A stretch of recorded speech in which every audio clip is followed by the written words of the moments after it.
افسوس در افسوس ایسے حکمرانوں پر کہ جو ایسی قانون سازی کرتے ہیں، جو اللہ کی حدود کو پامال کرتے ہیں، اور اس سے بھی بڑھ کر افسوس تو مجھے ان لوگوں پر ہے کہ جو ان لوگوں کو سپورٹ کر کے آگے لے کر آتے ہیں اور وہ ایسی قانون سازی کرتے ہیں جو قانون ہمارے لیے وبال جان بن رہا ہے، جو قانون ہمارے عذابوں کی وجہ بن رہا ہے۔ ایک عذاب ہمارے اوپر سے دور نہیں کیا جاتا اور اللہ رب العزت ہمارے اوپر دوسرا عذاب مسلط کر رہا ہے، لیکن ہم ہیں کہ سمجھنے کا نام تک نہیں لیتے۔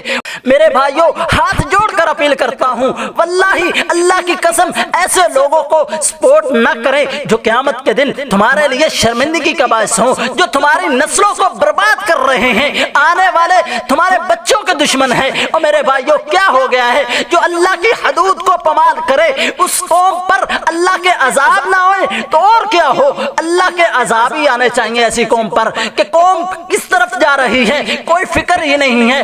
کن لوگوں کو سپورٹ کر رہے ہو میرے بھائیوں کہ جو اللہ تعالیٰ کی حدود کے ساتھ کھلواڑ کر رہے ہیں، اللہ کی حدود کو پامال کر رہے ہیں۔ اور میرے بھائیوں، کن لوگوں کو سپورٹ کرنا چاہتے ہو اور قیامت والے دن کن لوگوں کی سب میں کھڑا ہونا چاہتے ہو جو اللہ کی حدود کے ساتھ کھلواڑ کرتے ہو یا یہودیوں کے ایجنٹ بنے ہو، ان لوگوں کے ساتھ کھڑا ہونا پسند کرو گے؟ اور کیا ہو گیا ہے میرے بھائیوں؟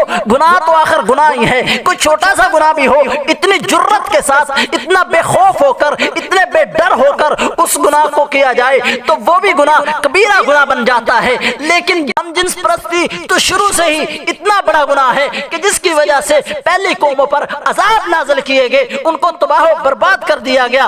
لیکن ایسے ایجنڈے کو آگے بڑھانا، حکومتی سطح پر قانون سازی کرنا بڑی جسارت کی بات ہے، بڑی ہمت کی بات ہے کہ ایسے ہی ہے جیسے ہم اللہ تعالیٰ کو کہہ رہے ہیں، اللہ ہمارے اوپر اور عذاب نازل کر، ہمیں برباد کیوں نہیں کر دیتا تو، ہمارے اوپر پتھروں کی بارش کیوں نہیں نازل کرتا؟ اور میرے بھائیوں، پلٹ آؤ، واللہ اللہ کی قسم پلٹ آؤ۔ میرے وطن عزیز کے واسیوں، اللہ کی قسم عذاب ہمارے اوپر نازل کیے جا رہے ہیں، آزمائشوں سے ہم گزر رہے ہیں۔ اس صورتحال میں ہمارا اور آپ کا فرض بنتا ہے کہ ہماری پوری ملت کا فرض بنتا ہے کہ اس کے خلاف عوامی سطح پر آواز اٹھائی جائے، مسجدوں میں علماء کرام لوگوں کی ذہن سازی کریں تاکہ یہ سازش کامیاب نہ ہونے پائے، اور یہ آیت ہر بندے کو یاد کروا دے، فَجْعَلْنَاهَا عَالِيَهَا سَافِلَهَا وَأَمْطَرْنَا عَلَيْهِمْ حِجَارَةً مِّن سِجِّيلٍ إِنَّ فِي ذَلِكَ لَآيَةً لِّلْمُتَوَسِّمِينَ وَإِنَّهَا لَبِسَبِيلٍ مقیم۔